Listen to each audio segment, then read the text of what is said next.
आइए अब हम अगला सवाल शामिल करते हैं कोलकाता से। प्रीतिश मजूमदार साहब की तरफ से सवाल है। प्रीतिश साहब ने जानना चाहा कि एक प्राइवेट कंपनी की एफडी है, उसमें इन्वेस्ट करना चाह रहे हैं। इन्होंने उस प्राइवेट कंपनी का नाम भी इनफैक्ट मेंशन किया जिसमें आगे बढ़ना चाहते हैं। ग्रीन वे इंटरनेशनल का इन्होंने बताया जिसकी एफडी में बढ़ना चाहते हैं। इनको उसमें कैच जो दिखी, इनको उसमें जो वो ऑफर कर रहे हैं ब्याज दर, इनको वो काफ़ी लुभावना लगा और एक जानना चाह रहे हैं कि इसमें थोड़ा जोखिम लिया जा सकता है। रुंगटा साहब, ये किस तरह से ऐसे आप इन पर कॉल्स लेना चाहेंगे जो प्राइवेट कंपनी एफडीज रहती हैं?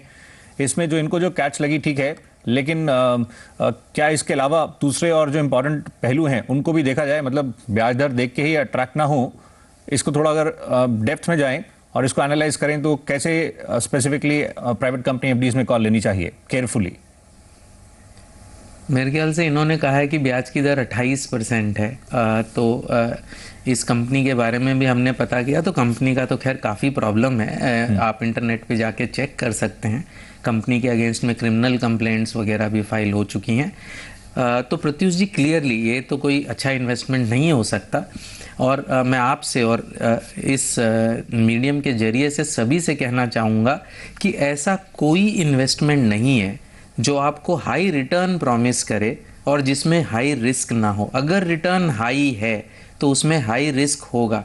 अगर कोई भी गारंटीड आपको 11-12% से ज़्यादा गारंटीड कह रहा है तो या वो दो में से एक चीज़ के बारे में झूठ बोल रहा है, या तो रिस्क के बारे में झूठ बोल रहा है या रिटर्न के बारे में झूठ बोल रहा है। या तो रिटर्न उतना नहीं है या उसमें रिस्क बहुत ज़्यादा है। तो मेरे ख्याल से एक चीज़ आप समझ लीजिए कि हाई रिटर्न ऑटोमेटिकली हाई जोखिम के साथ आपके साथ आता है, इसमें चोली दामन का साथ है।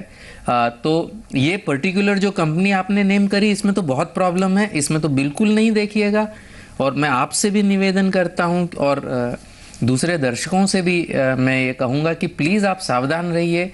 हाई रिटर्न के चक्कर में अपना मूल पैसा आप गंवा नहीं दें, इस चीज़ का ध्यान रखिए। मेहनत की कमाई है, आप इसमें लालच ना करें और जो नॉर्मल मार्केट में रिटर्न है उसी की अगर आप लालसा रखेंगे तो आपको वो मिलेगा। ज़्यादा रिटर्न के चक्कर में आपको मूल पैसों से भी हाथ धोना पड़ेगा। जी, और उनका साहब बाकी व्यूअर्स के लिए इस कंपनी के अलावा बाकी अगर एफडीज प्राइवेट कंपनीज की तरफ ध्यान देते हैं तो क्या उसमें रेटिंग्स भी देख लें? एग्जैक्टली मतलब आप जब डिसाइड कर रहे हैं, ब्याज दर देखते हैं, बाकी पहलू हैं और फिर कंफर्टेबल हो जाएं और उसके अकॉर्डिंगली ही आगे बढ़ें।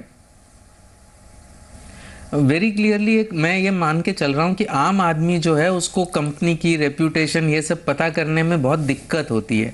तो एक तरीका ये है कि अगर रेटिंग है कंपनी की तो वो आप रेटिंग देख लें।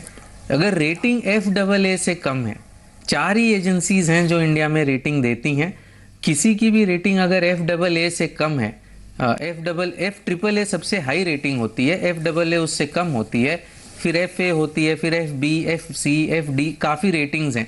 AA से अगर रेटिंग कम है आपकी तो मेरे ख्याल से उसमें उसके आप हाई रिटर्न्स के लालच में ना जाएं। उसके नीचे इन्वेस्टमेंट करना जोखिम से भरा है। राइट, तो ये क्लियरली आपको बताया गया है। तो इस तरह से आप संभल कर आगे बढ़िए, जल्दबाजी में कोई फैसला ना लें, सभी पहलुओं को देखें, परखें, टटोलें और फिर कोई भी कदम आगे बढ़ाने पर सोच विचार करें।